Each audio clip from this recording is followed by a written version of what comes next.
ओम श्री गणेशाय नमः। हिंदी पंचांग के अनुसार हर साल आषाढ़ माह के कृष्ण पक्ष की चतुर्थी तिथि को कृष्ण पिंगल संकष्टी चतुर्थी मनाई जाती है। इस दिन को संकट गणेश चौथ के नाम से भी जाना जाता है। मान्यताओं के अनुसार इस दिन भगवान गणेश की पूजा अर्चना करने से भक्तों के जीवन में सुख समृद्धि आती है। कहा जाता है कि इस दिन भगवान शिव ने गणेश जी की सबसे पहले पूजा करने का ऐलान किया था, इसलिए यह पूजा विशेष है। मान्यता है कि इस पूजा से भगवान गणेश साधक को धन, समृद्धि, सौभाग्य, शांति, स्वास्थ्य और खुशी प्रदान करते हैं। इस बार कृष्ण पिंगला संकष्टी चतुर्थी एक वजह से और भी खास है। कृष्ण पिंगला चतुर्थी इस बार बुधवार को पड़ रही है। यह दिन गणेश जी की साप्ताहिक पूजा का भी दिन है। इससे इसका महत्व और अधिक बढ़ गया है। इस व्रत का फल भी अधिक मिलेगा। इस दिन पूजा पाठ और उपवास करने से भगवान गणेश की कृपा तो हमें प्राप्त होगी ही, बुध ग्रह के संबंधी दोष भी दूर होंगे और बुध ग्रह की कृपा से जातक की भाषण कला आदि में निखार आएगा। इस दिन किए गए व्रत, उपवास और पूजा पाठ से यश, वैभव, सुख समृद्धि, धन, कीर्ति, ज्ञान और बुद्धि में अतुलनीय वृद्धि होती है। श्री गणेश जी शीघ्र प्रसन्न होने वाले देवता हैं। आइए अब जानते हैं संकष्टी गणेश चतुर्थी का शुभ मुहूर्त और पूजा की विधि। सर्वप्रथम आपको बता दूं कि इस दिन क्या करना चाहिए। श्री गणेश चतुर्थी के दिन सुबह जल्दी उठें, स्नान आदि से निवृत्त होकर स्वच्छ वस्त्र धारण करें। तदंतर भगवान सूर्य को जल चढ़ाएं। ओम सूर्याय नमः इस मंत्र का जाप करें। इसके बाद घर के मंदिर में गणेश जी की प्रतिमा को गंगा जल और शहद से स्वच्छ करें। सिंदूर, दूर्वा, फूल, चावल, फल, जनेऊ, प्रसाद आदि चीजें एकत्रित करें। धूप दीप जलाएं भगवान के आगे। ओम गंग गणपते नमः इस मंत्र का जाप करते हुए पूजन संपूर्ण करें। मंत्र जाप 108 बार करें। मंत्र मैंने आपको पहले ही बता दिया है। गणेश जी के सामने व्रत करने का संकल्प लेकर और पूरे दिन अन्न ग्रहण न करें।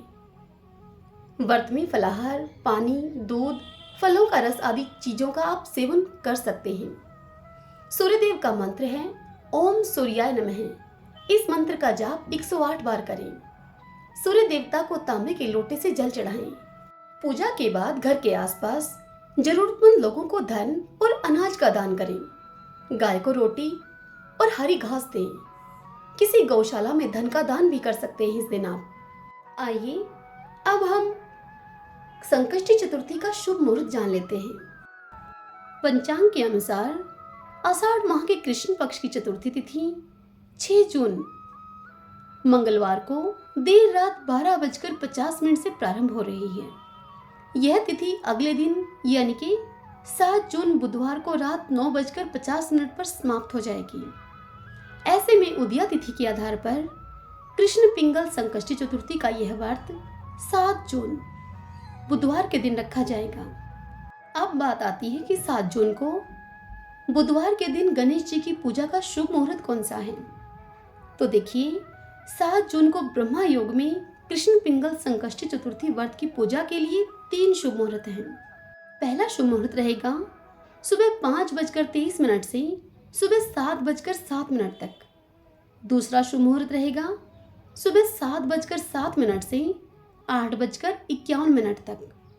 और तीसरे शुभ मुहूर्त की बात करें तो तीसरा शुभ मुहूर्त रहेगा सुबह 10:36 से दोपहर 12:20 तक। यह तीसरा शुभ मुहूर्त दोपहर तक रहेगा। इस दिन यानी कि आषाढ़ की संकष्टी चतुर्थी के दिन व्रत रखने वाले लोग रात में चंद्रमा की पूजा करेंगे। इस दिन चंद्रमा देर से निकलता है क्योंकि यह कृष्ण पक्ष है। संकष्टी चतुर्थी के दिन चंद्रमा के उदय होने का समय रात को 10:50 पर है। 7 जून को संकष्टी चतुर्थी पर चंद्रमा को अर्घ्य रात को 10:50 पर दिया जाएगा। अब बात करते हैं गणेश चतुर्थी की पूजा किस प्रकार करें। देखिए, एक चौकी पर लाल कपड़ा बिछाकर गणेश जी की मूर्ति को जो आपने गंगा जल से स्वच्छ की थी उसे चौकी पर विराजमान करें। सबसे पहले घी का दीपक जलाएं। इसके बाद पूजा का संकल्प ले लें। फिर गणेश जी का ध्यान करने के बाद उनका आह्वान करें और इसके बाद गणेश जी को स्नान कराएं। सबसे पहले जल से, फिर पंचामृत से। पंचामृत से मेरा अभिप्राय दूध, दही, घी, शहद और चीनी का मिश्रण, और पुनः जल से भगवान गणेश को स्नान कराएं। गणेश जी के मंत्र और चालीसा तथा स्तोत्र आदि का वाचन करते रहें। अब गणेश जी को वस्त्र चढ़ाएं। अगर वस्त्र नहीं है तो मोली लेकर थोड़ी सी मोली गणेश जी पर अर्पित करें। इसके बाद गणेश जी की प्रतिमा पर सिंदूर चढ़ाएं, चंदन, फूल और फूलों की माला अर्पित करें। अब बप्पा को मनमोहक सुगंध वाली धूप दिखाएं। अब एक दूसरा दीपक जलाकर गणपति की प्रतिमा को दिखाकर हाथ धो लें। हाथ पोंछने के लिए नए कपड़े का इस्तेमाल करें। अब नैवेद्य चढ़ाएं। नैवेद्य में मोदक, मिठाई, गुड़ और फल शामिल हैं। इसके बाद गणपति जी को नारियल और दक्षिणा प्रदान करें और उसके बाद आषाढ़ माह के कृष्ण पक्ष की संकष्टी चतुर्थी की व्रत कथा को सुनें। अब अपने परिवार के साथ गणपति जी की आरती करें। गणेश जी की आरती कपूर के साथ घी में डूबी हुई 1 या 3 या फिर इससे भी अधिक बत्तियां बनाकर की जाती हैं। इसके बाद हाथों में फूल लेकर गणपति जी के चरणों में पुष्पांजलि अर्पित करें। अब गणपति जी की परिक्रमा करें। ध्यान रहे कि गणपति की परिक्रमा एक बार ही की जाती है। इसके बाद गणपति जी से किसी भी तरह की व्रत में, पूजन में हुई भूल चूक के लिए माफी मांगे। पूजा के अंत में साष्टांग गणपति जी को प्रणाम करें। रात को चंद्रमा की पूजा और दर्शन के बाद व्रत खोलना चाहिए।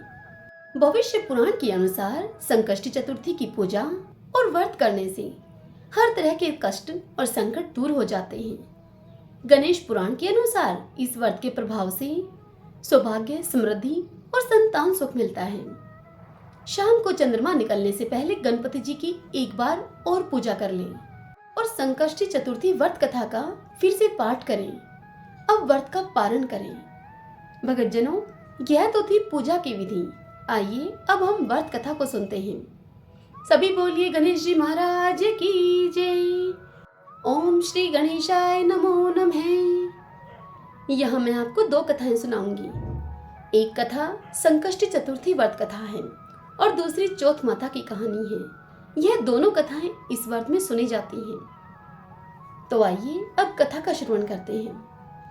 एक समय पार्वती जी ने गणपति जी से पूछा कि हे पुत्र, आषाढ़ कृष्ण चतुर्थी बहुत ही अच्छा फल देने वाली बताई गई है।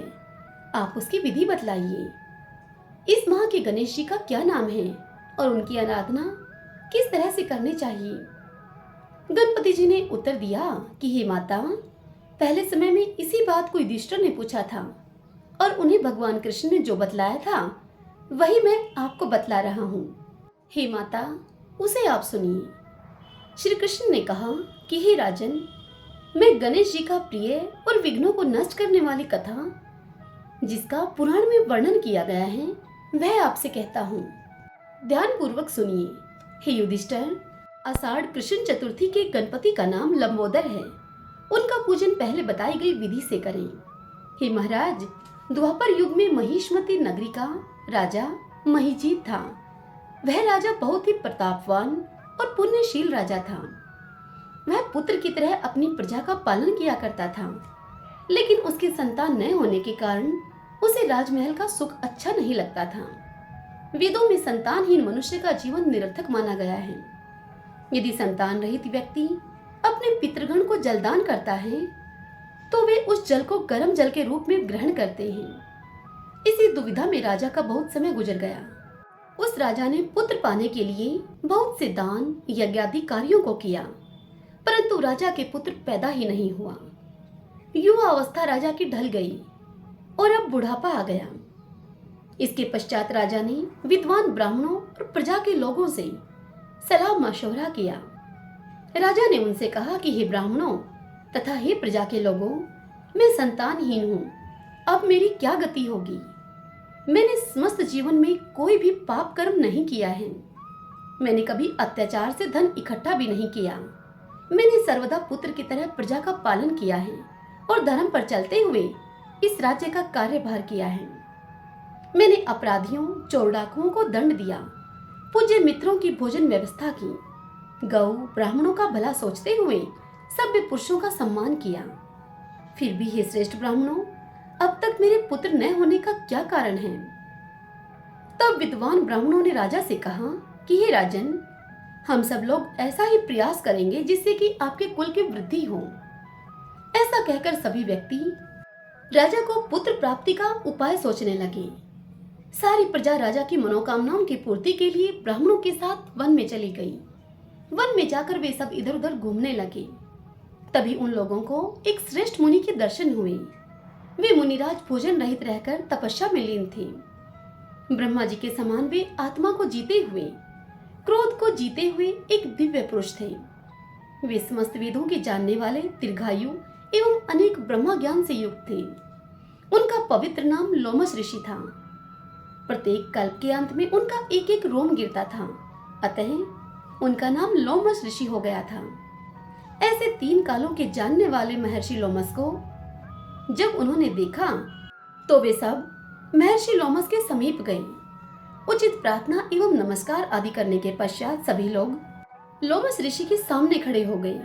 मुनि को देखकर सभी लोग प्रसन्न होकर आपस में कहने लगे कि हम सबको भाग्यवश ही ऐसे मुनि के दर्शन हुए हैं। इनके उपदेश से हम सभी का कल्याण होगा। अब ऐसा विचार करके उन लोगों ने मुनिराज से कहा कि हे ऋषिराज, हम लोगों के दुख का कारण आप सुनिए।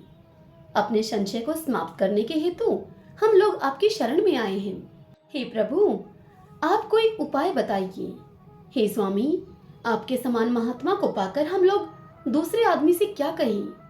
आप ब्राह्मण एवं ऋषियों में श्रेष्ठ हैं।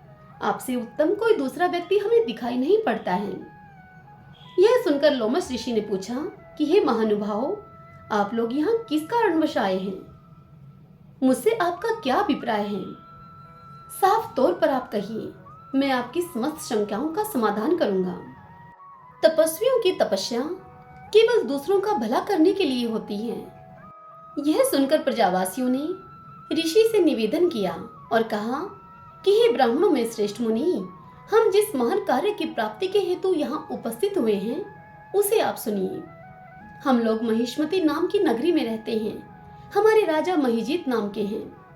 वे ब्राह्मणों की रक्षा करने वाले धर्मात्मा, दानवीर, पराक्रमी एवं मृदुभाषी हैं।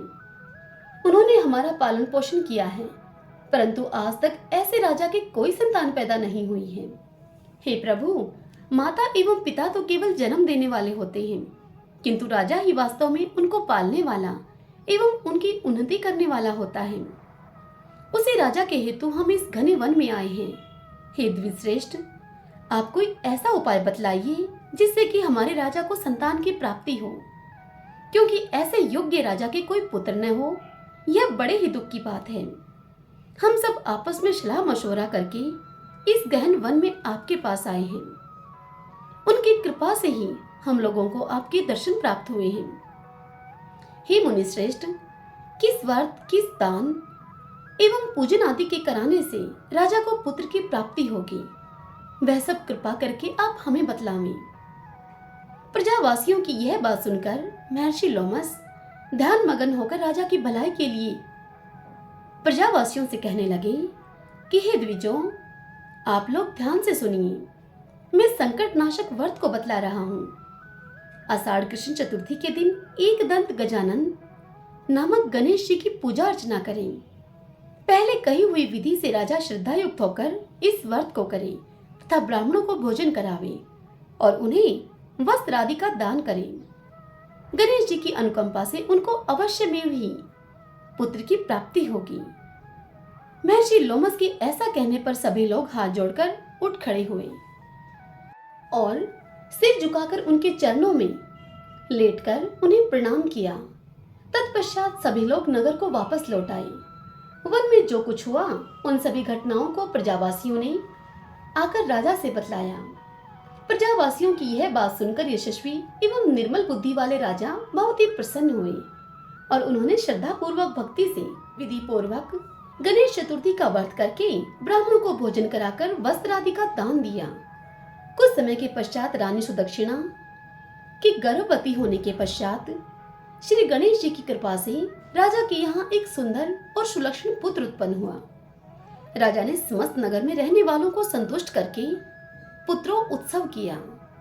राजा महिजीत ने ब्राह्मणों को धन एवं रतन आदि देकर पूर्ण रूप से उन्हें प्रसन्न किया। भगवान श्री कृष्ण युधिष्ठिर से कहते हैं कि हे राजन, यह ऐसा ही प्रभावकारी व्रत है। जो मनुष्य इस व्रत को श्रद्धा के सहित करेंगे उन्हें संसार के समस्त सुख मिलेंगे। श्री कृष्ण जी ने कहा कि हे महाराज, आप भी इस व्रत का विधि पूर्वक आचरण कीजिए। श्री गणपति जी की कृपा से आपकी सभी मन की इच्छाएं पूर्ण होंगी, आपके शत्रुओं का नाश होगा और आप अचल राज्य के स्वामी बनेंगे। हे समस्त नृपों में श्रेष्ठ युधिष्ठिर, जो पुरुष इस व्रत को करते हैं वे चाहे ऋषि हों अथवा विद्वान, उन्हें निर्विघ्न पौत्रादि की प्राप्ति होती है। जो व्यक्ति गणेश जी की व्रत कथाओं को सुनते हैं अथवा सुनाते हैं उनके समस्त कार्य पूर्ण होते हैं। सभी बोलिए गणेश जी महाराज की जय। आइए अब हम चौथ माता की कहानी सुनते हैं। वैसे तो चौथ माता की कई कहानियां, कई कथाएं कही और सुनी जाती हैं, लेकिन इस कथा को हर महीने के संकष्टी चतुर्थी व्रत कथा के साथ कहा और सुना जाना चाहिए। किसी नगर में एक बूढ़ी माँ रहा करती थी। वह अपने बेटे की सलामती के लिए 12 महीनों की चौथ का व्रत करती थी। हर चौथ को पंसारी से थोड़ा सा गुड़ और थोड़ा सा घी लाकर 4 लड्डू बनाती थी। एक लड्डू बेटे को देती, एक लड्डू से पूजा करती और एक हथकार के लिए निकालती और एक चांद उगने पर खुद खा लेती थी। एक बार उसका बेटा ताई से मिलने के लिए चला गया। तब उसकी ताई ने वैशाखी चौथ का व्रत कर रखा था। तब उसने ताई से पूछा कि मेरी माँ तो 12 चौथ करती है। तब वह ताई बोली कि तेरी माँ तेरी कमाई से मालू गटका खाने के लिए 12 चौथ करती है। यदि तू परदेश चला जाए तो वह एक भी चौथ न करेगी। लड़के को लगा कि ताई सच कह रही है और अब लड़का घर आकर अपनी माँ से कहने लगा कि माँ, मैं परदेश जा रहा हूँ, यहाँ तो तू मेरी कमाई को खाने पीने में ही उड़ा देती है। तब माँ सब समझ गई। उसने समझा बुझाकर अपने बेटे को रोकना चाहा, पर बेटा नहीं माना। तब उस माँ ने उसे साथ लेकर जाने के लिए चौथ माता के आखे दिए, आखे अर्थात अनाज के दाने, और कहा कि मुसीबत पड़े तो ये आखे तेरी मदद करेंगी। अपनी माँ से वह आखे लेकर अब वह लड़का चल पड़ा। घूमते हुए वह लड़का एक नगर में पहुंचा। उस लड़के ने वहां देखा कि एक बूढ़ी माँ रोती जा रही थी और पुए बनाती जा रही थी। उस लड़के ने उससे कारण पूछा तो बूढ़ी माँ ने उसे कहा कि बेटा, इस नगर की पहाड़ी पर एक दैत्य रहता है। पहले वह नगर में आकर कई लोगों को खाने के लिए मार देता था, लेकिन अब राजा ने दैत्य से बात करके अब राजा हर घर से दैत्य के पास एक आदमी भेजता है और आज मेरे बेटे की बारी है, इसलिए मैं रो रही हूँ और उसी के लिए यह पुए बना रही हूँ। यह सुनकर वह लड़का बोला कि माँ, यह पुए तू मुझे खिला दे, तेरे बेटे की जगह पर मैं चला जाता हूँ। बूढ़ी माँ ने खीर पुए उसे खिला दिए। खा पीकर अब वह लड़का सो गया। रात को राजा के सैनिक आए और बूढ़ी माँ का दरवाजा बजाने लगे। अब बूढ़ी माँ बेचारी पराये पुत्र को कैसे जगाए। कभी वह रसोई में जाकर बर्तन खड़काए तो कभी बर्तनों को गिराए। उन बर्तनों की आवाज सुनकर वह लड़का जाग गया और वह उस बूढ़ी माँ के पास जाकर कहने लगा कि माँ, क्या बात है, दरवाजे पर कौन है। तब उस बूढ़ी माँ ने आंखों में आंसू भरते हुए कहा कि बेटा, राजा के सिपाही आ गए हैं, क्या करूं। तब वह लड़का बोला कि तुम चिंता मत करो, तुम्हारे बेटे के स्थान पर मैं जा रहा हूँ। और बुढ़िया माई से यह कहकर वह लड़का उन राजा के सिपाहियों के साथ चल दिया। अब राजा के सिपाहियों के साथ वह लड़का नगर से बाहर आ गया और नगर से बाहर एक ऊंची पहाड़ी थी जिस पर कि वह राक्षस रहा करता था। राजा के सिपाही उस पहाड़ी की ओर उसे जाने का संकेत देकर वापस नगर में चल दिए और वह लड़का अब पहाड़ी की ओर बढ़ने लगा। जब वह लड़का उस राक्षस के सामने पहुंचा तो वहां पहुंचने पर उसने अपनी माँ के दिए हुए चौथ माता के आंखें दैत्य की तरफ फेंक दिए और कहा कि हे चौथ माता, यदि मेरी माँ मेरी सलामती के लिए चौथ माता का व्रत करती है तो इस दैत्य का सिर कट कर गिर जाए। तुरंत ही दैत्य का सिर कट गया। लड़का वापस आ गया। तदंतर उस नगर के राजा ने उस लड़के को बहुत से उपहार दिए और विदा किया। अब चलते चलते वह लड़का एक दूसरे राजा के नगर में जा पहुंचा। इस राजा के राज्य में आवा तभी पकता था जब एक इंसान की उसमें बलि दी जाती थी। सिपाहियों ने उसे पकड़कर आवे में चुन दिया। तब लड़के ने आवे में बैठकर अपनी माँ के दिए हुए कुछ आंखें उस आवे में डाल दिए और कहा कि हे चौथ माता, यदि मेरी माँ मेरी सलामती के लिए चौथ माता के व्रत करती है तो ये आवा मेरी बलि लिए बिना ही झट से पक जाए। लड़के के ऐसा कहते ही वह आवा तुरंत पक गया।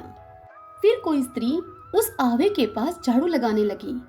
तब एक कंकरी झाड़ू से उछटकर उस आवे में लगी तो टंकार की आवाज आई और वह दौड़ती हुई कहने लगी कि आवा पक गया है, आवा पक गया है। और इस प्रकार जब कुम्हार ने आवे को देखा तो उसने सोचा कि आवा तो पक गया है, लेकिन यह चमत्कार हुआ कैसे। अब वह कुम्हार आवे से मटके निकालने लगा। तब उसने देखा कि मिट्टी की जगह सोने चांदी के बर्तन निकल रहे हैं। इतने में ही अंदर से आवाज आई कि धीरे धीरे उतारो। यह सुनकर कुम्हार घबरा गया और वह दौड़ता हुआ सिपाहियों के पास गया। सिपाही आए और आवे से सभी सामान निकाला गया। तदंतर सिपाहियों ने आवे में से एक लड़के को भी निकाला। बड़ा ही सुंदर लड़का था। सिपाही अब उस लड़के को पकड़कर राजा के पास लेकर गए। तब राजा ने उस लड़के से पूछा, इस आवे की आग से तुम कैसे बच गए? तब लड़के ने राजा को बताया कि उसकी माँ चौथ माता का उसके लिए व्रत करती है। व्रत के कारण ही वह बच पाया है। राजा को विश्वास नहीं हुआ। उसने एक चांदी की सुराही मंगवाई और कहा कि सुराही की नली से निकलकर तुम मुझे दिखाओ, तभी मुझे विश्वास होगा। लड़के ने चौथ माता को याद करके आंखें सुराही में डाली और कहा, हे चौथ माता, मैं भंवरा बनूं और सुराही से निकलूं। लड़का भंवरा बनकर सुराही से निकल गया। अब क्या था?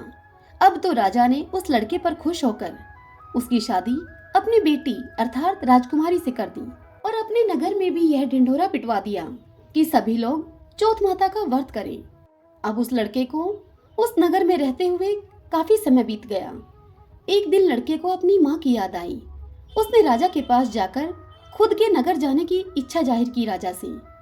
तब राजा ने रथ, घोड़ा, हाथी और खूब सारा दान दहेज देकर अपनी बेटी और जमाता को विदा किया और इस प्रकार अपनी पत्नी और दान दहेज को लेकर लड़का अपने नगर की ओर चल दिया। अब वह लड़का चौथ माता के दिन अर्थात चौथ के दिन अपने घर को पहुंचा। वह अकेला पंसारी के यहाँ माँ का इंतजार करने लगा। सोचा कि चौथ है, माँ यहाँ जरूर आएगी। थोड़ी देर के बाद लकड़ी टेकती हुई उसकी माँ उसे आती हुई दिखाई दी। उस लड़के की माँ की आंखों में जाले आने के कारण दिखाई देना अब उसे कम हो गया था। लड़के ने जानबूझकर अपना पैर उसकी लकड़ी में लगा दिया। कहने लगा कि बल रे पुत, काटी मेरे पैर के लगा दी। अब लड़के को उसकी माँ ने पहचाना नहीं और कहने लगी कि भैया, मुझे चाहे कितनी गाली निकालो पर मेरे बेटे को कुछ मत कहना। बेटा माँ के चरणों पर गिर पड़ा। कहा कि माँ, मैं तेरा ही बेटा हूँ, मुझे माफ कर दे। माँ ने उसे अपने गले से लगा लिया। उस नगर के लोगों को अपनी आंखों देखी पर भी विश्वास नहीं हुआ और वह कहने लगे कि यह लड़का इस बुढ़िया माई का नहीं है। इस पर उस बूढ़ी माँ ने चौथ माता को याद करते हुए कहा कि हे चौथ माता, यदि मैं अपने बेटे के लिए व्रत करती हूँ तो मेरे स्तन में दूध भर जाए और यह दूध की धार मेरे बेटे के मुंह में जाकर गिरे। अब क्या था? चौथ माता की कृपा हुई। उस बूढ़ी माँ के स्तन से दूध की धार निकलकर बेटे के मुंह में गिरने लगी। लोग चौथ माता की जय जयकार करने लगे। उस नगर के सभी लोग अब चौथ माता का व्रत करने लगे। हे चौथ माता, जैसे आपने बूढ़ी माँ और उसके बेटे की सहायता की, वैसे ही हमारी भी करना। कहानी कहने, सुनने और हुंकारा भरने वालों पर कृपा करना। सभी बोलिए चौथ माता की जय।